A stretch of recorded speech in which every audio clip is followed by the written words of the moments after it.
রামিসা ধর্ষণ ও হত্যা মামলায় সোহেল ও তার স্ত্রীর বিচার শুরু, সাক্ষ্য গ্রহণ আগামীকাল। অন্যদের জড়িয়ে বিভ্রান্তমূলক তথ্য দিচ্ছে আসামি, বলেছেন পিপি। ইসলামী ব্যাংকের আন্দোলনরত গ্রাহকদের ওপর পুলিশের লাঠিচার্জ, জল কামান ব্যবহার ও টিয়ার গ্যাস নিক্ষেপ। নতুন চেয়ারম্যানের নিয়োগ যথার্থ, দাবি ব্যাংক কর্তৃপক্ষের। ঈদের ছুটি শেষে কর্মব্যস্ত সচিবালয়, অফিস আদালতে কাজ শুরু। জীবিকার তাগিদে রাজধানীতে ফিরছে মানুষ, স্টেশন টার্মিনালে ভিড়। অকটেন পেট্রোলের দাম বৃদ্ধিতে ক্ষুব্ধ মোটরসাইকেল চালকরা, দীর্ঘমেয়াদী স্বার্থে সিদ্ধান্ত, জানিয়েছেন তথ্যমন্ত্রী। উপায় ছিল না, বললেন জ্বালানি প্রতিমন্ত্রী।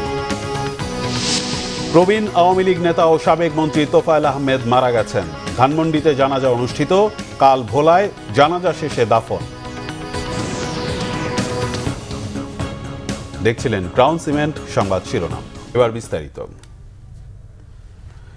রাজধানীর পল্লবীতে শিশু রামিসা আক্তারকে ধর্ষণ ও হত্যার মামলায় প্রধান আসামি সোহেল রানা ও তার স্ত্রীর বিরুদ্ধে অভিযোগ গঠন করে বিচার শুরুর আদেশ দিয়েছে আদালত। আলোচিত এই মামলার সাক্ষ্য গ্রহণ শুরু হচ্ছে আগামীকাল থেকেই। জিয়া খানের রিপোর্ট। সোমবার সকালে ঢাকা মহানগর দায়রা জজ আদালতে আনা হয় শিশু রামিসা হত্যাকাণ্ডের আসামি সোহেল রানা ও তার স্ত্রী স্বপ্না আক্তারকে। পরে পুলিশের কড়া নিরাপত্তায় তাদের এজলাসে তোলা হয়। অভিযোগ গঠনের শুনানিতে রাষ্ট্রপক্ষের বিশেষ পাবলিক প্রসিকিউটর আদালতে রামিসার সাথে সংগঠিত নৃশংস ঘটনার বর্ণনা দেন।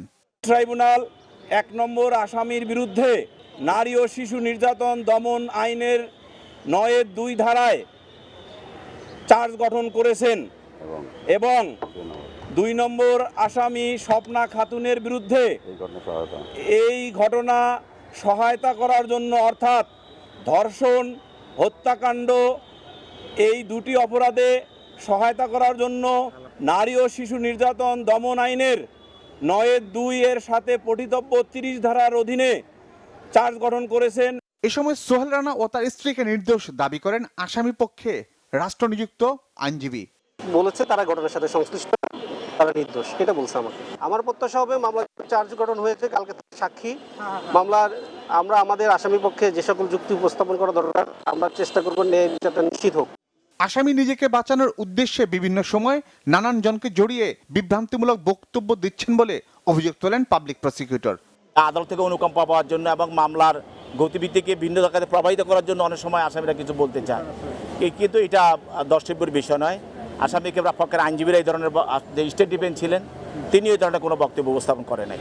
এই মামলায় রামিসার বাবা মা, বোন, চাচা চাচি, প্রতিবেশী ও পুলিশের ৬ সদস্য সহ ১৮ জনের সাক্ষ্য দেওয়ার কথা রয়েছে।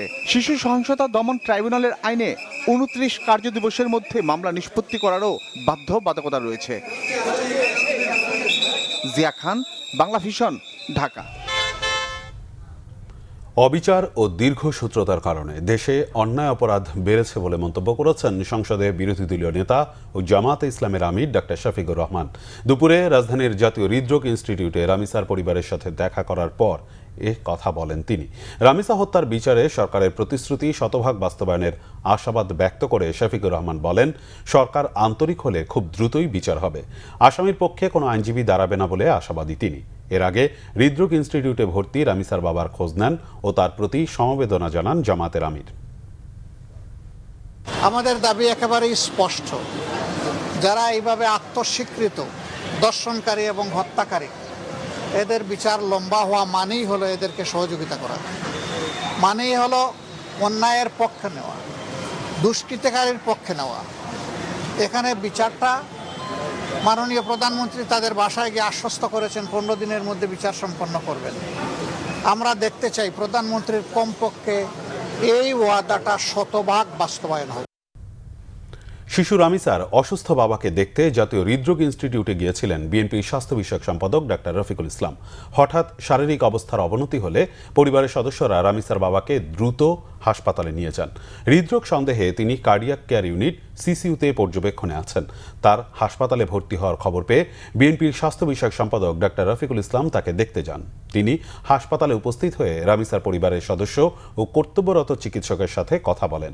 একই সাথে জাতীয় হৃদরোগ ইনস্টিটিউট ও হাসপাতালের পরিচালকের সাথে কথা বলে রামিসার বাবার সর্বোচ্চ চিকিৎসা নিশ্চিতের জন্য বলেন। ইসলামী ব্যাংকের নবনিযুক্ত চেয়ারম্যান খুরশিদ আলমের পদত্যাগের দাবিতে আন্দোলনরত গ্রাহকদের উপর লাঠিচার্জ করেছে পুলিশ। উত্তেজনা কমাতে আন্দোলনকারীদের উপর টিয়ার গ্যাস নিক্ষেপ ও জলকামান ব্যবহার করে আইন শৃঙ্খলা বাহিনী। এ ঘটনায় কয়েকজন গুরুতর আহত হন। তবে নবনিযুক্ত চেয়ারম্যানের নিয়োগ যথার্থ দাবি করে কেন্দ্রীয় ব্যাংকের মুখপাত্র আরিফ হোসেন খান জানিয়েছেন, খুরশিদ আলমকে তার পদ থেকে সরানোর কোনো সম্ভাবনা নেই। বিস্তারিত জিয়াউল হক সবুজের রিপোর্টে।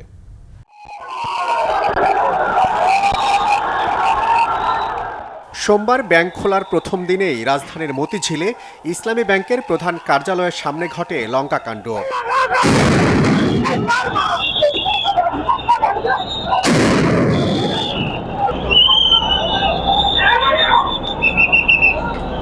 নবনিযুক্ত চেয়ারম্যান খুরশিদ আলমের বিরুদ্ধে ডাকা এই মানববন্ধন কর্মসূচিকে ঘিরে উত্তেজনা ছড়িয়ে পড়ে দিলকুশে এলাকায়। তাদের ছত্রভঙ্গ করতে লাঠিচার্জ করে পুলিশ, ব্যবহার করা হয় জলকামান ও সাউন্ড গ্রেনেড।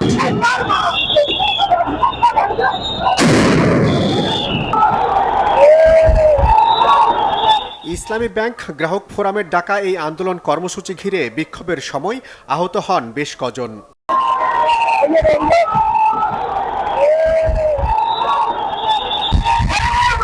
আন্দোলনকারীদের দাবি, গ্রাহকদের শান্তিপূর্ণ কর্মসূচিতে অযৌক্তিকভাবে বল প্রয়োগ করেছে আইনশৃঙ্খলা বাহিনী। আমাদের শান্তিপূর্ণ অবস্থান ছিল ইসলামী ব্যাংক টাওয়ারের সামনে, কিন্তু পুলিশ অতর্কিত এসে আমাদের উপরে লাঠিচার্জ এবং জলকামান করছে। আমাদের অনেক ভাই আহত হয়েছে। এই সালামের কারণে আজকে এই পর্যায়ে এসেছে। তো গত 1.5 বছর একটা পর্যায়ে গ্রাহকদের আবার আস্থা ফিরে এসেছিল। এই ঘটনার মাধ্যমে, নিয়োগের মাধ্যমে আবারও সেই শঙ্কা যে এই ব্যাংকটা আবার এই সালামের পকেটে যাবে, আবার সেই লুটপাটের ধারা চালু হবে। উনি তো ফ্যাসিস্টের দোসর। উনি এই ব্যাংকের লক্ষ্য উদ্দেশ্যের সাথে ওনার লক্ষ্য উদ্দেশ্য একমত নয়। ইসলামী ব্যাংক শরিয়া ভিত্তিক ব্যাংক। ঘণ্টাখানেক পর ছত্রভঙ্গ আন্দোলনকারীরা আবারও ইসলামী ব্যাংক টাওয়ারের সামনে বিক্ষোভ করেন। পুলিশি সতর্কতার মধ্যে চলা এই আন্দোলনে নতুন চেয়ারম্যানকে ফ্যাসিবাদের দোসর উল্লেখ করে তার পদত্যাগ চান বিক্ষুব্ধরা। আমরা হুঁশিয়ার করে দিয়ে বলতে চাই, 3 কোটি গ্রাহকের আমানত নিয়ে আপনারা ঝিলিমিলি খেলবেন না।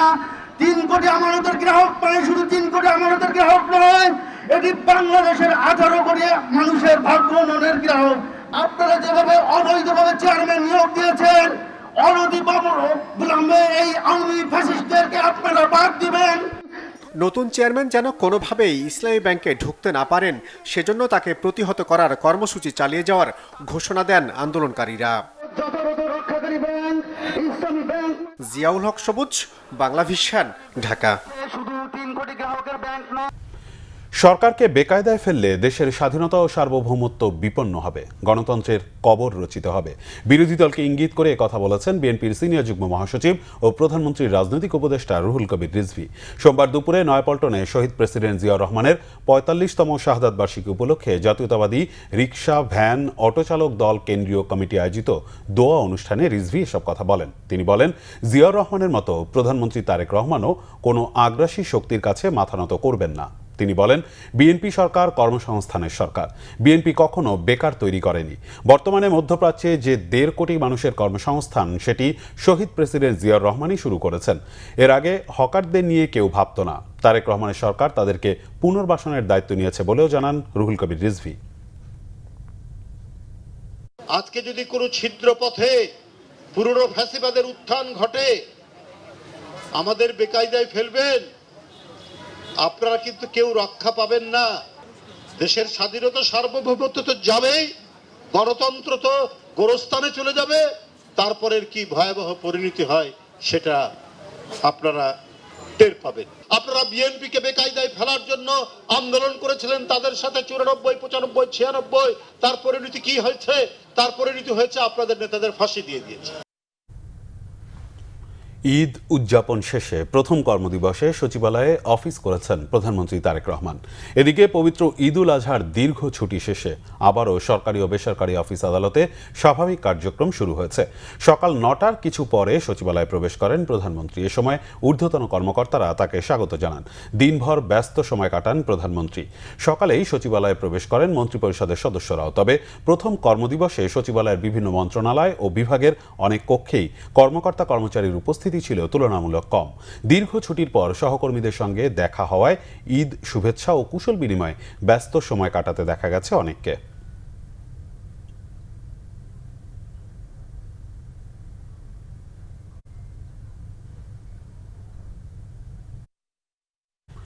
প্রধানমন্ত্রী উপদেষ্টা মাহদি আমিন বলেছেন, আগামী দিনের সকল চ্যালেঞ্জ মোকাবেলা করে আইনের শাসন ও গণতান্ত্রিক মূল্যবোধকে সুদৃঢ় করা এবং সুশাসনের ধারাকে টেকসই রূপ দেওয়াই বর্তমান সরকারের অন্যতম অঙ্গীকার। তিনি বলেন, ফ্যাসিবাদী ১৬ বছরের প্রাতিষ্ঠানিক অবক্ষয় ও ধ্বংসস্তূপ মাত্র ৩ মাসে সম্পূর্ণরূপে দূর করা সম্ভব নয়। তারপরও এবারের ঈদে জনগণ বুঝতে পেরেছে রাষ্ট্র তাদের প্রতি সংবেদনশীল এবং প্রশাসন কেবল ক্ষমতার কেন্দ্র নয়, বরং জনসেবার কার্যকর ও দায়িত্বশীল মাধ্যম। আহমেদ সারোয়ারের রিপোর্ট। পবিত্র ঈদুল আজহা উদযাপন উপলক্ষে প্রধানমন্ত্রী তারেক রহমানের নির্দেশিত বিভিন্ন জনসম্পৃক্ত এবং গণমুখী উদ্যোগ নিয়ে তেজগাঁও কার্যালয়ে সংবাদ সম্মেলন করে প্রধানমন্ত্রীর প্রেস উইং।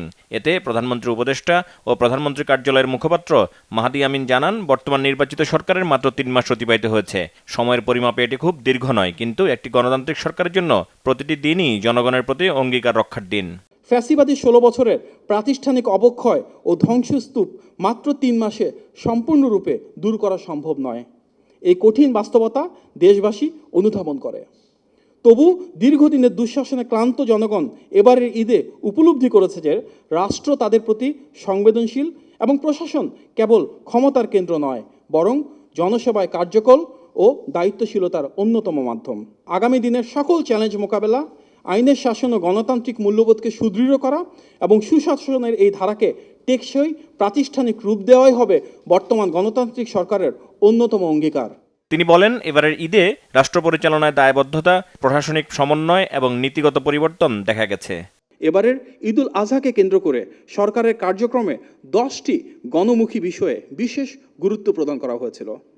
নির্বিঘ্নে ঈদ যাত্রা নিশ্চিতকরণ, শ্রমিকদের বেতন ভাতা পরিশোধ, দেশীয় পশুর বাজার সুরক্ষা, দ্রুত বর্জ্য অপসারণ, গণপরিবহনের শৃঙ্খলা, চাঁদাবাজি ও সিন্ডিকেট দমন, নিরবিচ্ছিন্ন বিদ্যুৎ সরবরাহ, জননিরাপত্তা নিশ্চিতকরণ, চামড়া খাতে সুস্থ ব্যবস্থাপনা এবং নিত্য প্রয়োজনীয় পণ্যের বাজার স্থিতিশীল রাখা, এই 10টি অগ্রাধিকার ছিল মাননীয় প্রধানমন্ত্রীর প্রধান বা অন্যতম নির্দেশনা। এসব উদ্যোগের সমন্বিত বাস্তবায়নে ঈদ ব্যবস্থাপনার বিভিন্ন ক্ষেত্রে দৃশ্যমান ইতিবাচক পরিবর্তন এনে দিয়েছে। প্রথম কোরবানির ঈদ হলো, এখান থেকে আরও যা শিক্ষা রয়েছে, প্রাপ্তি রয়েছে, সেটাকে ধারণ করে আমরা সামনের দিনগুলোতে আরও কীভাবে স্বচ্ছন্দময় এবং স্বস্তির ঈদ হয় সেটা নিশ্চিত করবো ইনশাআল্লাহ। মাহদি আমিন বলেন, মাত্র 2 দিন আগে শহীদ রাষ্ট্রপতি জিয়াউর রহমানের মৃত্যুবার্ষিকী পালিত হয়েছে সারা দেশে, যেখানে রাষ্ট্রযন্ত্রকে ব্যবহার করা হয়নি। কোথাও কোনো সরকারি কর্মকর্তা কর্মচারীকে অনুষ্ঠানে উপস্থিত হতে বলা হয়নি।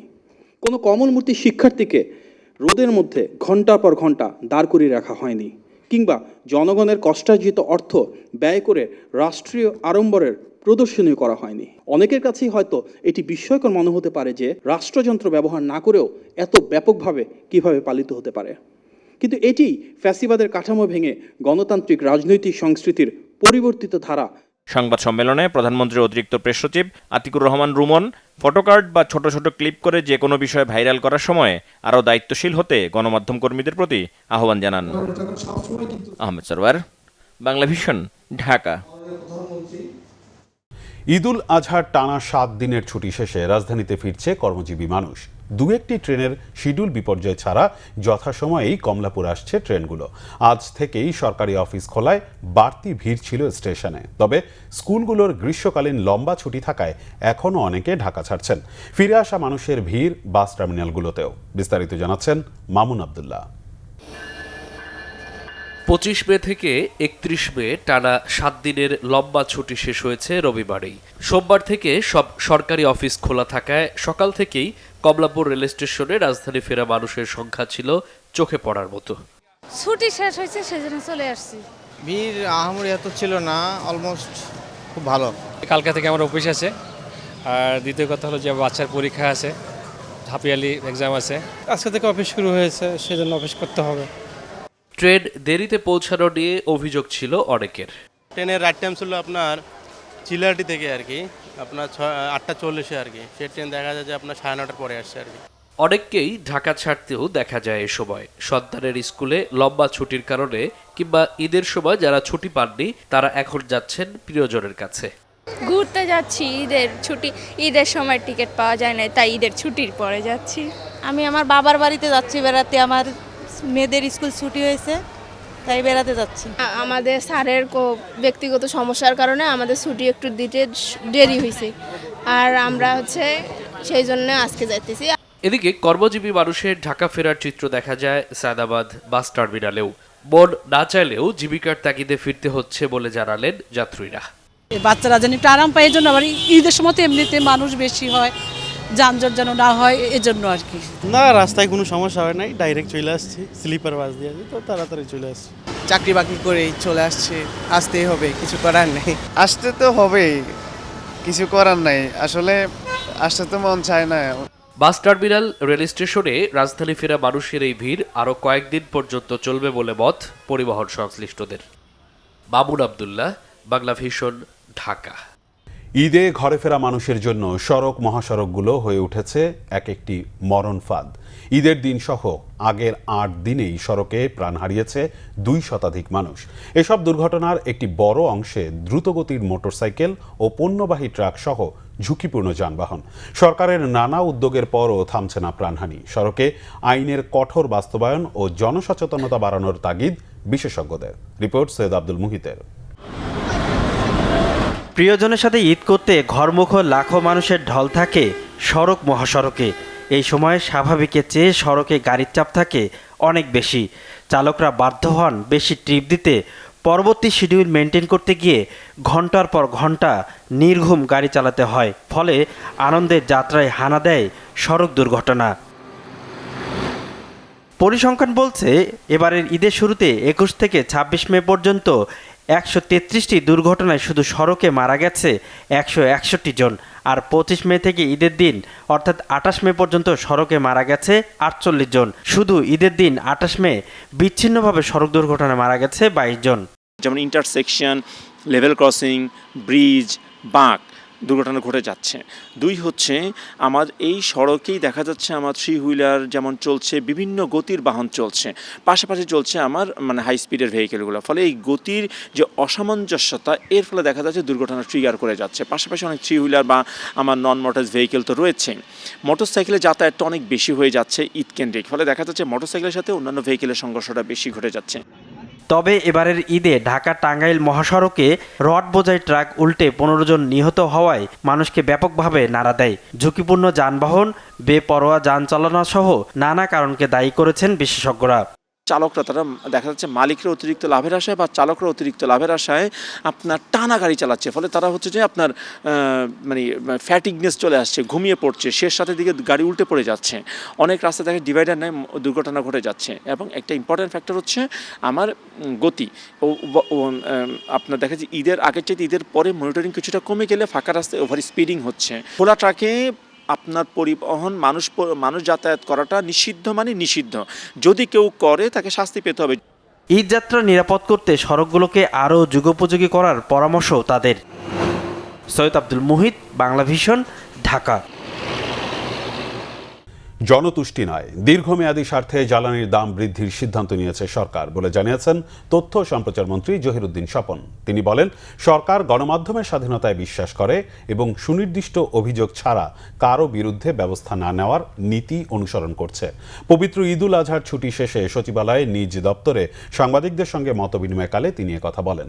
জ্বালানি তেলের দাম বৃদ্ধির বিষয়ে এক প্রশ্নের জবাবে তথ্যমন্ত্রী বলেন, আন্তর্জাতিক জ্বালানি সংকটের পর বিশ্বের অধিকাংশ আমদানি নির্ভর দেশ জ্বালানির দাম সমন্বয় করেছে। বাংলাদেশ দীর্ঘ সময় ধরে সেই চাপ সহ্য করে আগের দাম বহাল রেখেছিল। তথ্যমন্ত্রী বলেন, শুধু জনতুষ্টিমূলক সিদ্ধান্ত নেওয়া সরকারের কাজ নয়, দীর্ঘমেয়াদে অর্থনীতি ও সুশাসনের স্বার্থ বিবেচনায় রাখতে হয়। রাজধানীর একটি হাসপাতালে সংবাদ সংগ্রহ করতে গিয়ে সাংবাদিকরা হামলার শিকার হয়েছেন। এমন অভিযোগ সম্পর্কে জানতে চাইলে মন্ত্রী বলেন, কোনো সাংবাদিক পেশাগত দায়িত্ব পালন করতে গিয়ে বাধার মুখে পড়ে থাকলে বিষয়টি গুরুত্বের সঙ্গে দেখা হবে। গণমাধ্যম কর্মীদের কর্তব্য কাজে বাধা অথবা হামলার বিরুদ্ধে সরকারের জিরো টলারেন্স নীতির কথাও জানান তথ্যমন্ত্রী। বিদ্যুৎ মন্ত্রণালয় ইতিমধ্যেই যুদ্ধ পরিস্থিতি মোকাবেলা করার জন্য ওয়াহিদুদ্দিন মাহমুদ সাহেবের নেতৃত্বে একটা পরামর্শ কমিটি করেছে। যেই পরামর্শ কমিটির পরামর্শে সরকার চলছে এবং ওয়াহিদুদ্দিন মাহমুদ সাহেব দেশের একজন বিশিষ্ট অর্থনীতিবিদ, তার পরামর্শ অনুযায়ী সরকার চলছে এবং তার পরামর্শ অনুযায়ী দীর্ঘদিন দাম বাড়ায় নাই, আবার সংকট এখনও কিন্তু কাটে নাই, আবার আমাদেরকে আমদানি করেই চলতে হবে। এই সব বিষয়টা মাথায় রেখেই সরকারকে পরিচালনা করতে হয়। জনতুষ্টবাদী সিদ্ধান্ত গ্রহণ করাটাই কিন্তু সরকারের একমাত্র কাজ নয়। সরকারের কাজ হচ্ছে দীর্ঘমেয়াদে সুশাসন বজায় রাখা। উপায় না থাকায় সরকার জ্বালানি তেলের দাম বাড়ানোর সিদ্ধান্ত নিতে বাধ্য হয়েছে বলে জানিয়েছেন বিদ্যুৎ, জ্বালানি ও খনিজ সম্পদ প্রতিমন্ত্রী অনিন্দ্য ইসলাম অমিত। সচিবালয়ে নিজ দপ্তরে সাংবাদিকদের সঙ্গে আলাপকালে তিনি একথা বলেন। প্রতিমন্ত্রী বলেন, জ্বালানি তেলের দাম সমন্বয় না করলে শিক্ষা, স্বাস্থ্য ও ফ্যামিলি কার্ড সহ সামাজিক সুরক্ষার আওতা বাড়ানো যাবে না। সকল অর্থের বড় অংশ ভর্তুকির পিছনে ব্যয় হয়ে গেলে প্রত্যেকটি বিভাগ ক্ষতিগ্রস্ত হবে। এ সময় প্রতিমন্ত্রী বলেন, আন্তর্জাতিক বাজারে জ্বালানির দাম কমলে দ্রুত দেশে তেলের দাম কমানো হবে। শিগগিরই মধ্যপ্রাচ্য সংকটের সমাধান হবে বলেও আশা প্রকাশ করেন তিনি। আসছে বাজেটে নবায়নযোগ্য জ্বালানির জন্য সুখবর আসছে বলেও জানান বিদ্যুৎ প্রতিমন্ত্রী। তিনি জানান, বিদ্যুৎ উৎপাদন ব্যয় কমাতে চায় সরকার। ঈদের ছুটিতে প্রাকৃতিক দুর্যোগের কারণে কিছু জায়গায় বিদ্যুৎ সংযোগ বিচ্ছিন্ন থাকায় এবারের ঈদ অনেকের স্বস্তিতে কাটেনি বলেও জানান অনিন্দ্য ইসলাম।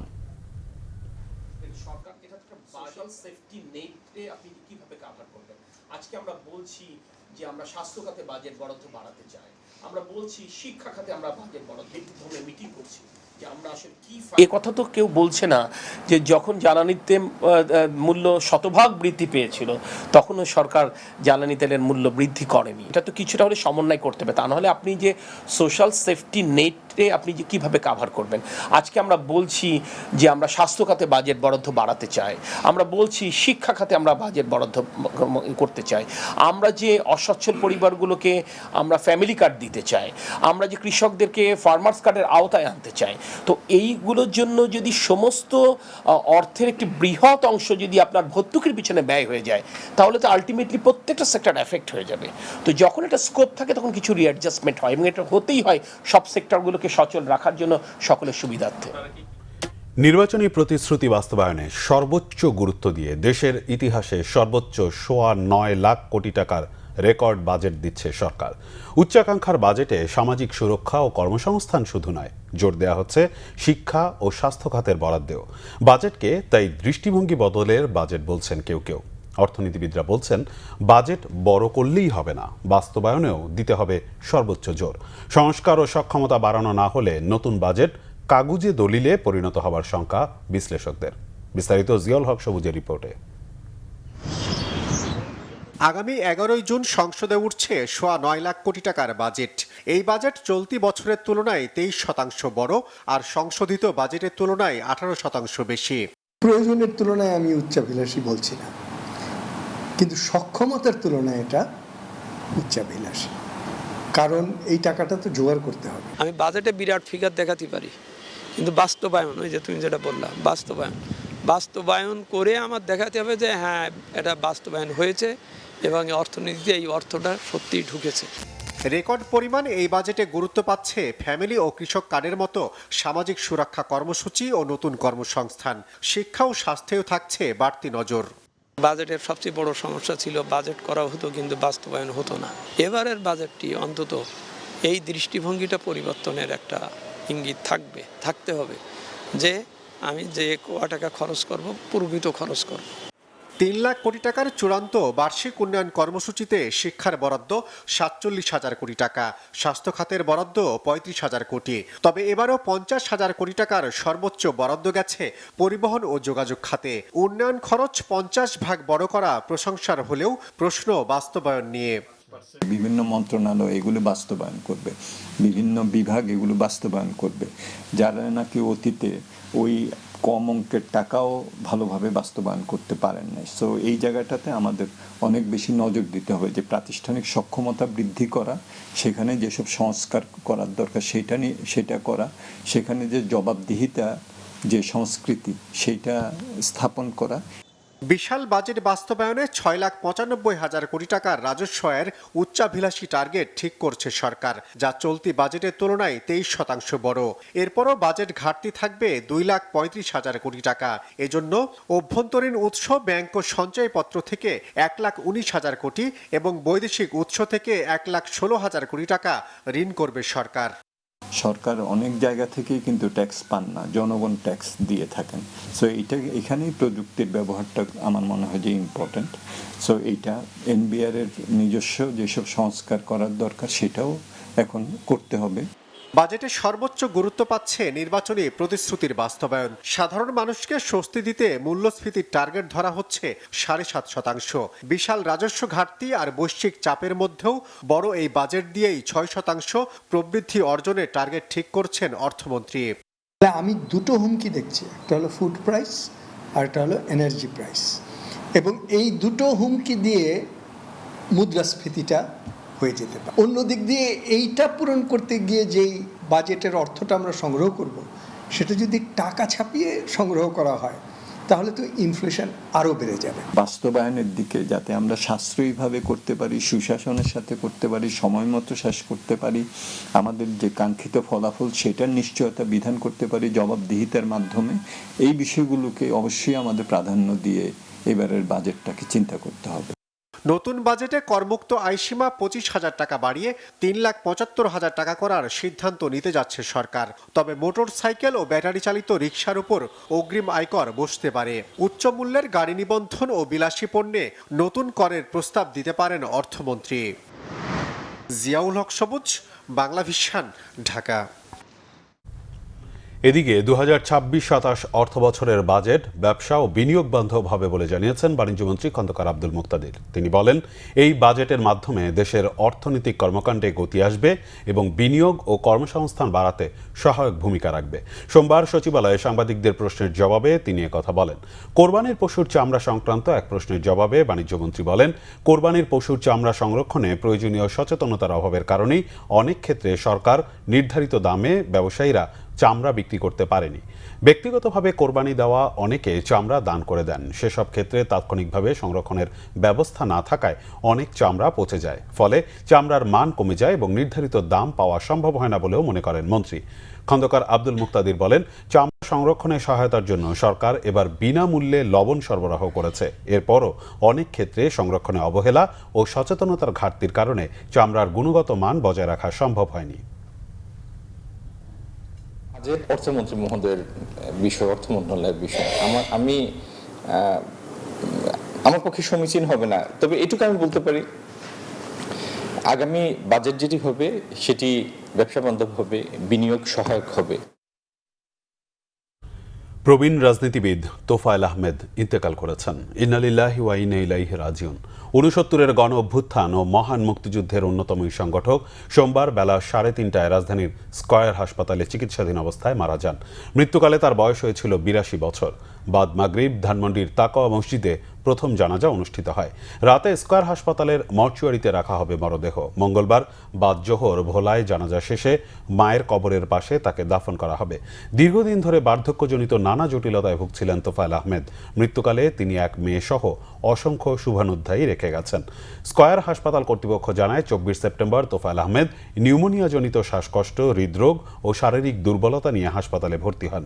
তোফায়েল আহমেদ 1943 সালের 22 অক্টোবর ভোলা সদর উপজেলার দক্ষিণ দিঘলদি ইউনিয়নের কোরালিয়া গ্রামে জন্মগ্রহণ করেন। 1967 থেকে 1969 সাল পর্যন্ত তিনি ঢাকা বিশ্ববিদ্যালয়ের কেন্দ্রীয় ছাত্র সংসদ ডাকসু ভিপি ছিলেন। 69-এর গণ অভ্যুত্থানে নেতৃত্বস্থানীয় ভূমিকা রেখে দেশ জুড়ে পরিচিতি পান তিনি। 1970 সালের নির্বাচনে মাত্র 27 বছর বয়সে তোফায়েল আহমেদ পাকিস্তান জাতীয় পরিষদের সদস্য নির্বাচিত হন।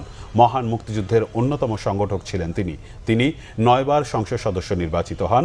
একাধিকবার মন্ত্রী হিসেবেও দায়িত্ব পালন করেছেন। তিনি বর্তমানে কার্যক্রম নিষিদ্ধ আওয়ামী লীগের উপদেষ্টা মণ্ডলীর সদস্য ছিলেন।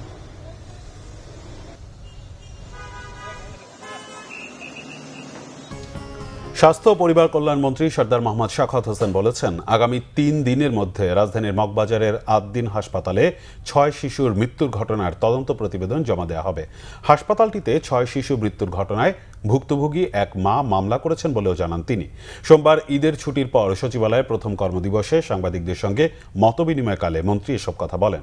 স্বাস্থ্যমন্ত্রী বলেন, ঘটনাটি অত্যন্ত মর্মান্তিক এবং এর প্রকৃত কারণ উদ্ঘাটনে স্বাস্থ্য মন্ত্রণালয় ও স্বাস্থ্য অধিদপ্তর পৃথকভাবে তদন্ত করছে। করছে। মন্ত্রী আরও জানান, ঈদের আগে ঘটে যাওয়া 6 শিশুর মৃত্যুর ঘটনাটি সরকার অত্যন্ত গুরুত্বের সঙ্গে দেখছে। তিনি নিজে হাসপাতালটি পরিদর্শন করেছেন এবং স্বাস্থ্য অধিদপ্তরের মহাপরিচালকও ঘটনাস্থলে গেছেন। মন্ত্রণালয় গঠিত তদন্ত কমিটির পাশাপাশি স্বাস্থ্য অধিদপ্তরও নতুন করে তদন্ত করবে। শিশুদের মায়েদের বক্তব্য নেওয়া সহ বিভিন্ন বিষয় বিবেচনায় এনে তদন্তকে আরও কার্যকর করা হবে বলে উল্লেখ করেন মন্ত্রী। সাংবাদিকদের কর্তব্য পালনে কোনো হাসপাতাল যাতে বাধা না দেয় সে বিষয়ে নির্দেশনা দেওয়ার কথাও জানান তিনি।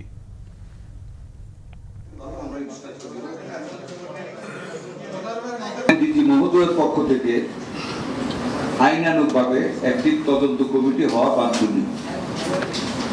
ঈদের ছুটির কারণে সেটি উনি করতে পারেননি। উনি একটি তদন্ত কমিটি করবেন, তদন্ত হবে, 3 দিনের ভিতরে সেই তদন্ত রিপোর্ট 3 তারিখের মধ্যে দাখিল হবে। এটার তদন্তে আইনানুগ কোনো বিষয় জড়িত যতটুকুন আছে তা জানার জন্য বা কিভাবে জিনিসটাকে আইনানুগভাবে করা যায় সেটার জন্য অ্যাটর্নি জেনারেল মহোদয়কে আমরা ইনভাইট করেছি। উনি ওনার আরেকজন ডেপুটি অ্যাটর্নি জেনারেল এখানে উপস্থিত ছিলেন। আমরা কি কি কার্যক্রম করেছি, কিভাবে করতেছি ওনাকে অবহিত করেছি। ওনার আইনানুগভাবে যা উপদেশ আমাদেরকে দেওয়া উনি আমাদেরকে উপদেশ দিয়েছেন। আমরা সেই উপদেশ মতো বাকি কাজগুলি করে যাব। 3 তারিখের মধ্যে আমরা প্রতিবেদন পাবো, তখন আপনাদেরকে বিস্তারিত জানাবো। হাম থেকে সেরে ওঠার পরেও নিউমোনিয়া ও শ্বাসকষ্ট সহ নানা গুরুতর জটিলতা নিয়ে হাসপাতালে ভর্তি হচ্ছে অনেক শিশু। তাই হাম পরবর্তী 4 থেকে 6 সপ্তাহ রোগীকে বাড়িতে আইসোলেশনে রাখার পাশাপাশি বিশেষ যত্নের পরামর্শ দিয়েছেন চিকিৎসকরা। এদিকে হাম ও উপসর্গে গত 24 ঘন্টায় মৃত্যু হয়েছে আরও 3 শিশুর। আক্রান্ত হয়েছে আরও 1179 শিশু। মোবাশ্বের আহমেদের রিপোর্ট। দেশের বিভিন্ন জেলা থেকে রেফার করা হাম আক্রান্তদের ভর্তির চাপ এখনো কমেনি রাজধানীর শিশু হাসপাতালে। প্রতিদিনই ভর্তি হচ্ছে 25 থেকে 30 জন রোগী। এদের বেশিরভাগের অবস্থাই গুরুতর। তবে ভর্তি রোগীদের বেশিরভাগই চিকিৎসা পেয়ে সুস্থ হয়েছে বলে জানান স্বজনেরা। ফাইবারের চিকিৎসা করছে 1 সপ্তাহ, তখন ওই জায়গাটা বলছে লাইফ সাপোর্ট লাগবে, তখন আবার নরসিংদী নিয়ে গেছি, কারণ নরসিংদী থেকে আবার রেফার করছে ঢাকা। আমরা 7 দিন আইসিইউতে ছিলাম, আমাদের গত পরশু বেড দিছে, বেডে শিফট করছে, এখন আলহামদুলিল্লাহ ভালো আছে, মুভমেন্ট ভালো, এখন মোটামুটি সুস্থ আছে। আমরা ঈদের দিন আসছিলাম, এখন মোটামুটি সুস্থ। হাম হয়েছে, সাথে ডায়রিয়া আছে আর জ্বর অনেক। চিকিৎসকেরা বলছেন শিশুরা সুস্থ হলেও পরবর্তী সময়ে বিশেষ সতর্কতা অবলম্বন করতে হবে অভিভাবকদের। হামের পরে কিন্তু 4 থেকে 6 সপ্তাহ তার ইমিউনিটি কম থাকে। এই সময়ে কিন্তু তার অন্য ইনফেকশন মানে এক জীবনেতে হয়েছে, আবার অন্য জীবনেতেও তার কিন্তু আক্রান্ত হতে পারে। এই সময়টা কিন্তু আমরা বলি যে হাম ভালো হয়ে যাওয়ার পরেও তাকে 4 থেকে 6 সপ্তাহ স্বাস্থ্যবিধি মেনে চলবে, কোনো মানে ঘনবসতিপূর্ণ জায়গায় যাবে না, অন্য কোনো জানা মতে কোনো ইনফেকশাস ডিজিজ এর কাছে যাবে না, কোনো হাসপাতালে যাবে না, তাদেরকে বাসায় উন্নত খাবার খাবে, বিশেষ করে হাই প্রোটিন ডায়েট খেতে বলি, নিজের ইমিউনিটিকে বুস্ট আপ করার জন্য।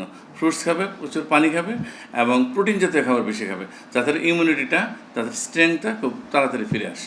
চলতি বছরের মার্চ মাস থেকে শুরু হলেও এখনো কমেনি হামের প্রকোপ। এ পর্যন্ত সারা দেশে আক্রান্ত হয়েছে 70,000-এর বেশি মানুষ, আর 500-রও বেশি শিশুর মৃত্যু হয়েছে হাম ও উপসর্গে। মোবাশ্বের আহমেদ, বাংলা ভিশন, ঢাকা।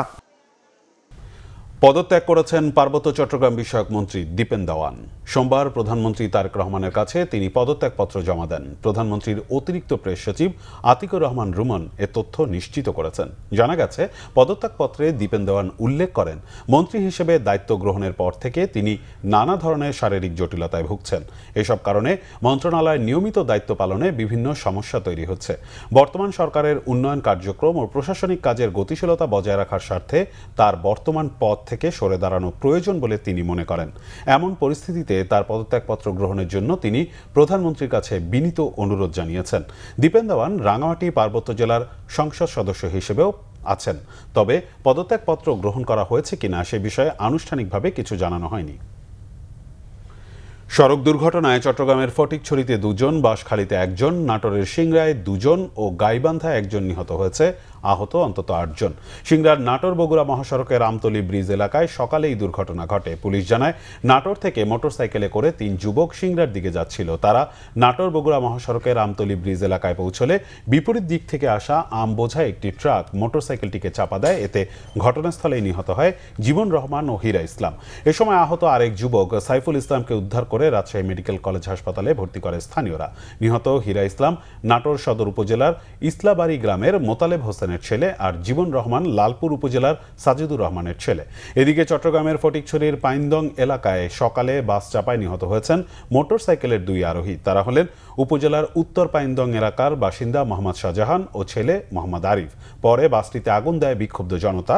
পরে খবর পেয়ে ফায়ার সার্ভিস কর্মীরা আগুন নিয়ন্ত্রণে আনে। আন্তর্জাতিক প্রসঙ্গ, শান্তি চুক্তির আলোচনার মধ্যে ইরানে আবার হামলা চালিয়েছে মার্কিন বাহিনী। আর কুয়েতে ক্ষেপণাস্ত্রের আঘাতের জবাবে পাল্টা হামলা হয়েছে ইরানের সিরিক দ্বীপে বিপ্লবী গার্ডের অবস্থানে। এমন অবস্থায় শান্তি চুক্তির খসড়ায় কিছু পরিবর্তনের প্রস্তাব দিয়েছেন মার্কিন প্রেসিডেন্ট ডোনাল্ড ট্রাম্প। মার্কিন বাহিনীর সেন্ট্রাল কমান্ড সেন্টকম জানিয়েছে, ইরানের গরুক শহর ও কিসম দ্বীপে রাডার ও ড্রোন স্থাপনায় হামলা চালানো হয়েছে। চলতি সপ্তাহের শুরুতে আত্মরক্ষামূলক অভিযানের সময় একটি MQ-1 মডেলের ড্রোন ভূপতিত হওয়ার খবরও স্বীকার করেছে সেন্টকম। এদিকে হরমুজ প্রণালী উন্মুক্ত করা আর ইরানের কাছে থাকা সমৃদ্ধ ইউরেনিয়ামের মজুদ হস্তান্তরের বিষয়টি আরও জোরালোভাবে শান্তি চুক্তির খসড়ায় যুক্ত করার প্রস্তাব দিয়েছেন প্রেসিডেন্ট ট্রাম্প। ইরানের সাথে শান্তি চুক্তি নিয়ে শুক্রবার প্রেসিডেন্ট ট্রাম্পের জরুরি বৈঠকের ধারাবাহিকতায় হোয়াইট হাউসের এক কর্মকর্তা জানিয়েছেন, মার্কিন জনগণের জন্য যা মঙ্গলজনক তাই করা হবে। ট্রাম্পের এমন কর্মকাণ্ডের সমালোচনা করেছেন মধ্যস্থতা প্রক্রিয়ায় থাকা ইরানের প্রধান সমন্বয়ক, দেশটির পার্লামেন্টের স্পিকার বাগের গালিবাফ। পার্লামেন্টের অধিবেশনে ভিডিও কনফারেন্সে দেয়া বক্তব্যে তিনি বলেছেন, শত্রুর কথা আর আশ্বাসে আস্থা নেই তেহরানের। জনগণের অধিকার ও নিরাপত্তা নিশ্চিত না হওয়া পর্যন্ত কোনো চুক্তি হবে না বলেও স্পষ্ট জানিয়ে দিয়েছেন তিনি। আর শান্তি চুক্তি নিয়ে ইরানের পররাষ্ট্রমন্ত্রী আব্বাস আরাকচি বলেছেন, যুক্তরাষ্ট্রের সাথে এখনও বার্তা আদান প্রদান চলছে, তাই কোনো ধারণায় গুরুত্ব না দেওয়ার আহ্বান জানিয়েছেন তিনি। লেবাননে হিজবুল্লাহর ঘাঁটি লক্ষ্য করে রাজধানী বৈরুতের দক্ষিণাঞ্চলে হামলার নির্দেশ দিয়েছেন ইসরায়েলের প্রধানমন্ত্রী বেনিয়ামিন নেতানিয়াহু। এদিকে ইসরায়েলের হামলার জবাবে হিজবুল্লাহর ড্রোন হামলায় মারা গেছে এক ইসরায়েলি সেনা। ইরান সমর্থিত সশস্ত্র গোষ্ঠী হিজবুল্লাহর সাথে সংঘাত বাড়তে থাকায় ইসরায়েলের প্রধানমন্ত্রী বেনিয়ামিন নেতানিয়াহু লেবাননে হামলা জোরদারের নির্দেশ দিয়েছেন। সামাজিক যোগাযোগ মাধ্যমে দেয়া বার্তায় নেতানিয়াহু বেসামরিক নাগরিকদের উপর হামলা এবং যুদ্ধবিরতি লঙ্ঘনের অভিযোগে হিজবুল্লাহর শক্ত ঘাঁটি দাহিয়াতে হামলা চালানোর নির্দেশ দেন। ইসরায়েলের প্রতিরক্ষামন্ত্রী ইসরায়েল কাটজ বলেন, তাদের অভিযান শেষ হয়নি এবং তারা হিজবুল্লাহর ক্ষমতা গুঁড়িয়ে দিতে দৃঢ় প্রতিজ্ঞ। হামলার নির্দেশনার পর লেবাননের দক্ষিণাঞ্চলের দাহিয়ে থেকে পালাতে শুরু করেছে হাজার হাজার লেবানিজ। লেবাননে দখলদার বাহিনীর হামলায় এখন পর্যন্ত 3000-এরও বেশি লেবানিজ নিহত হয়েছে। লেবানন জুড়ে নেতানিয়াহু বাহিনীর ধ্বংসযজ্ঞের জবাবে ইসরায়েলের উত্তরাঞ্চলে একাধিক রকেট হামলা চালিয়েছে হিজবুল্লাহ। এছাড়া দক্ষিণ লেবাননে হিজবুল্লাহর ড্রোন হামলায় নিহত হয়েছে ইসরায়েলের এক সেনা। খেলার খবর, ক্রিকেট। ঈদের ছুটির পর মঙ্গলবার থেকে আবারও শুরু হচ্ছে ঢাকা প্রিমিয়ার ক্রিকেট লিগ।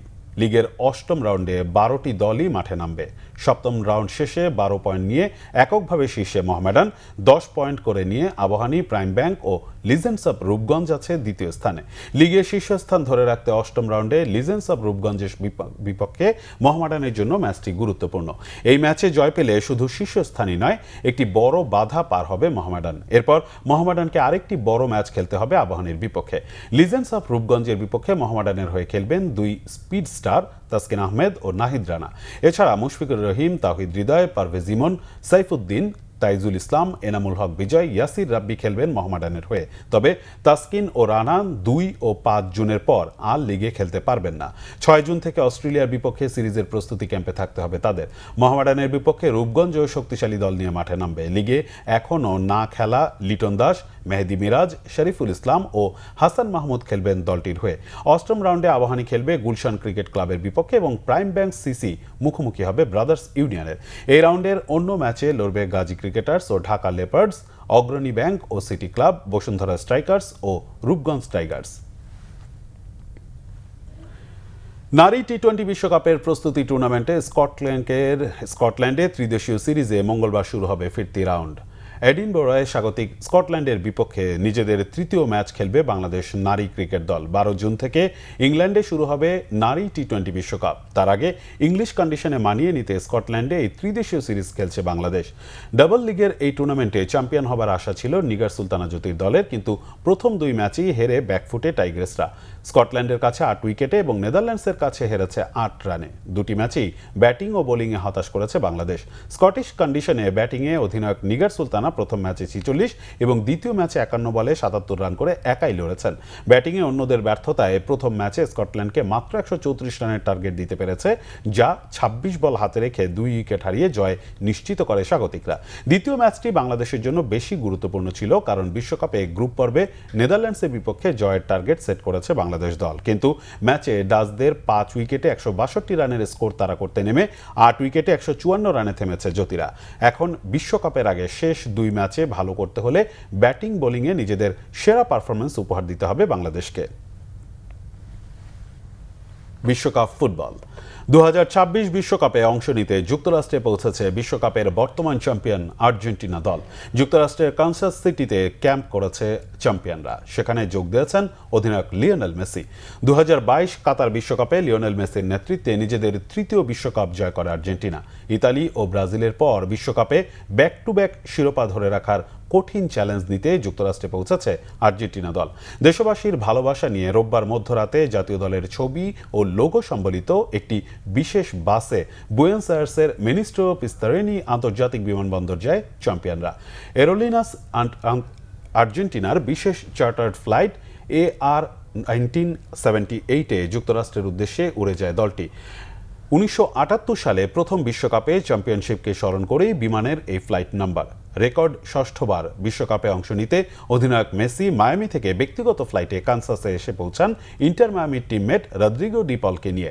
বিশ্বকাপে স্পোর্টিং কানসাস সিটির হোম গ্রাউন্ড স্পোর্টিং কেসি ট্রেনিং সেন্টারে অনুশীলন করবে আর্জেন্টিনা দল এবং অরিজিন হোটেলে থাকবে।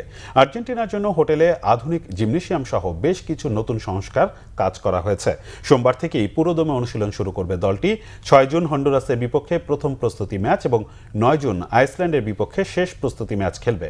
17 জুন আলজেরিয়ার বিপক্ষে বিশ্বকাপ মিশন শুরু করবে মেসিরা। এই ছিল এখনকার মতো। পরের সংবাদ রাত 10:30টায় দেখার আমন্ত্রণ রইল। ধন্যবাদ।